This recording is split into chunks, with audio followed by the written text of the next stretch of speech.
Bonjour à tous, Sullivan Juice. On a pu voir récemment sur la ville de Sevran une nouvelle campagne publicitaire, comme quoi la ville lutterait férocement contre l'habitat indigne et dégradé. Alors je me trouve dans le quartier des Baudottes, devant un bâtiment communal qui appartient donc à la ville. Et j'aimerais juste vous interpeller pour savoir quel est votre sentiment sur l'état de ce bâtiment qui appartient à la ville. Donc voilà, vous pouvez prévoir la première façade de ce bâtiment, avec des volets qui sont dégradés, qui sont cassés, qui ne s'attachent même plus, on va dire, à la façade. On voit des balcons, enfin des petits balcons qui sont totalement dégradés, avec des barres qui sont attachées avec on ne sait quoi, des sangles. On voit l'état des fenêtres, totalement dégradé aussi. Tout en haut, on voit aussi un morceau de façade qui commence à s'effriter. Et puis tout en haut, on voit une première caméra de surveillance. J'ai une première parce qu'on va faire le tour ensemble du bâtiment. Vous allez voir qu'il y en a plusieurs. Donc voilà concernant cette première façade. Donc on va continuer notre petit tour. Je vous invite à me suivre.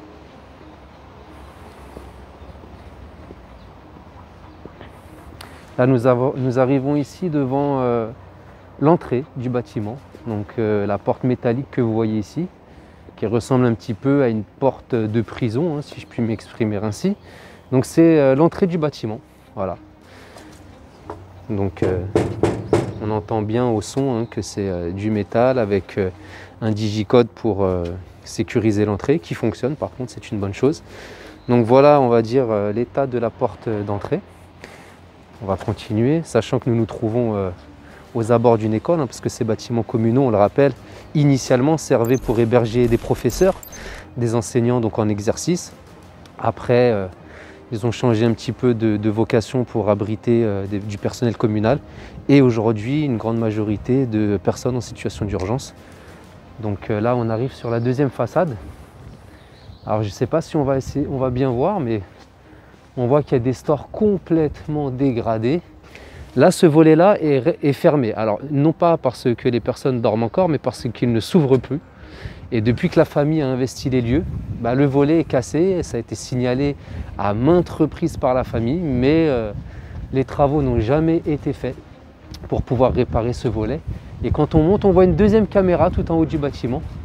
Donc voilà pour cette façade. Et là c'est pareil, un deuxième volet encore bloqué systématiquement qui empêche certaines familles d'avoir la possibilité de faire pénétrer la lumière du soleil dans leur chambre ou dans les pièces qui sont directement concernées. Et puis on peut monter encore et voir une troisième caméra de surveillance. Donc ça fait 3 caméras pour ce bâtiment. Alors la vidéosurveillance c'est bien, on se demande ce que ça surveille. Est-ce que ça surveille, on va dire, la rapidité avec laquelle se dégrade le bâtiment? On se pose des questions. Sachant aussi qu'on a vu récemment que la vidéosurveillance allait également se transformer en vidéo-verbalisation. Il y a eu un communiqué du maire Stéphane Blanchet à ce sujet. C'est un sujet sur lequel on va l'interpeller aussi. Et là donc la dernière façade, donc on voit pareil, les stores complètement cassés, des fenêtres complètement dégradées, sachant que des familles nous ont affirmé que lorsqu'elles ont investi les lieux, la municipalité s'était engagée à changer les fenêtres, mais ça n'a pas été fait. Et il y a des familles qui sont là depuis plus d'1 an, en situation d'hébergement d'urgence suite à différentes problématiques. Mais ils sont dans des conditions qui posent énormément de questions. Surtout quand on voit la campagne de communication, comme quoi la ville lutterait efficacement contre l'habitat indigne et dégradé. Je pense que charité bien ordonnée commence déjà par soi-même. Je pense que la ville devrait fortement se pencher sur l'état de ses propres bâtiments déjà. Parce qu'on va vous faire aussi visiter un petit peu les parties communes à l'intérieur. Peut-être quelques images aussi de l'intérieur des appartements et je vous laisserai constater par vous-même. Alors je vous invite à me suivre dans le bâtiment et après avoir croisé un habitant qui m'a dit que quelquefois la porte ne fonctionnait pas. Là en l'occurrence c'est le cas, pas besoin de code pour pouvoir rentrer.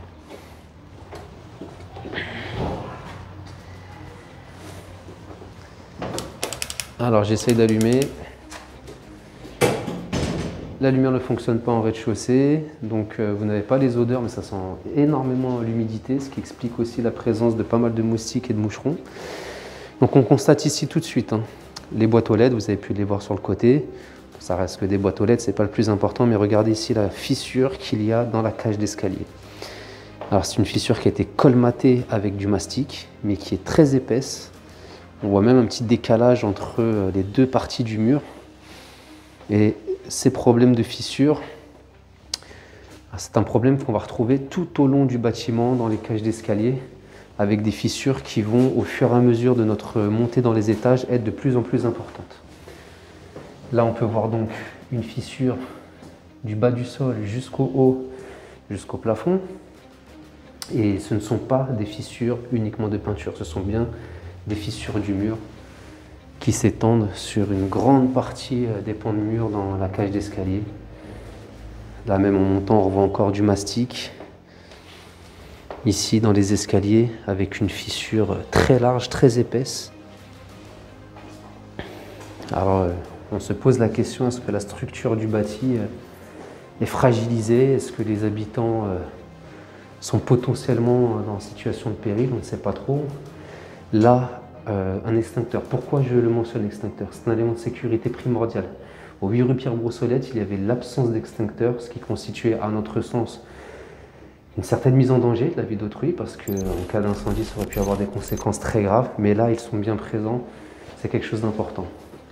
Là, voilà le type de fenêtre qui se trouve dans l'immeuble.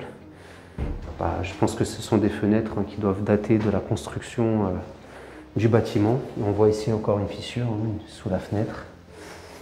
On va continuer à monter. Pareil, même problématique de fissure ici dans l'escalier, colmaté avec du mastic.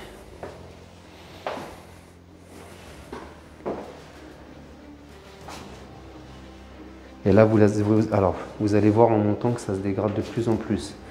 Au-delà des fissures, pour une personne qui serait peut-être à mobilité réduite, on voit que les escaliers présentent également un risque, parce qu'il manque des parties sur les marches. Donc la personne pourrait facilement perdre l'équilibre et se blesser. Et là, tout de suite, on voit les fissures à cet endroit, tout le long, tout là-haut, sur tout le long de la séparation entre les pans de mur et la partie haute. Donc là, voilà, la fissure s'étend ici. Elle s'étend, elle s'étend, elle s'étend, elle s'étend jusqu'à la porte palière de l'appartement. Et là, tout de suite aussi sur votre droite, vous pouvez regarder carrément le béton qui s'effrite. Regardez, grosse fissure également ici, colmatée avec du mastic. Fissure qui reprend là sur le mur d'en face, qui va jusqu'à la fenêtre.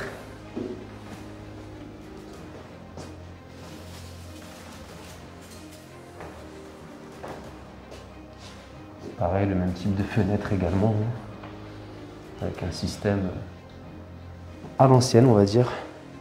On continue de monter. Et là, pareil au niveau de la fissure du mur, tout le long là-bas. Et ça reprend ici.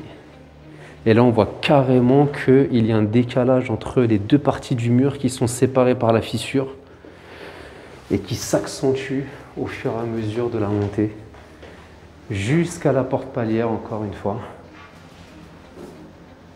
Et pareil, à l'identique de l'étage juste en dessous, ça reprend ici jusqu'à la fenêtre.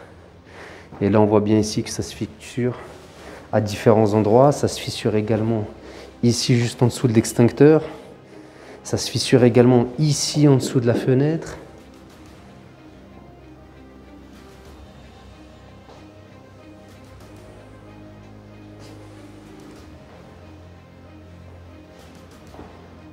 Et on va arriver au dernier étage. Et alors là, je vous laisse vous faire votre propre opinion sur l'état des fissures. Alors là, on en voit 1, 2, 3, 4 sur le même mur.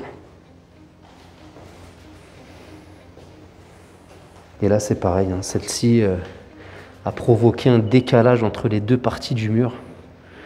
Même 3 parties du mur, parce qu'il y a 1 partie, 2 parties, 3 parties.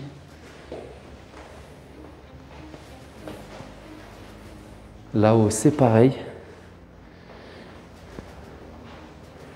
Et regardez cette fissure. Vous allez bien constater que ce n'est absolument pas la peinture, c'est bien le mur C'est du béton ici, hein. C'est pas du placo, c'est bien du béton qui est fissuré. Et ça longe le pas de porte jusqu'à aller sur cette porte. Et pareil, au côté de la fenêtre, ça reprend tout ça ici, jusqu'à la fenêtre. Et pareil là-bas, en haut, entre le plafond et le mur, on voit que c'est fissuré tout le long. Alors, la ville possède un service d'hygiène et de salubrité. Elle met son numéro de téléphone sur les affiches de communication sur la ville. On aimerait bien que ce service d'hygiène puisse se rendre dans les lieux pour nous donner aussi son avis et son point de vue sur l'état dans lequel sont obligés de vivre les habitants de cet immeuble, sachant qu'on vous mettra également certaines images de l'intérieur de certains appartements qui comportent des moisissures et d'autres problématiques, et très souvent liées à des fenêtres défectueuses car trop usagées, trop vieilles, qui nécessitent un changement. Donc voilà, on vous laisse apprécier la nature du bâtiment et je vous dis à très vite.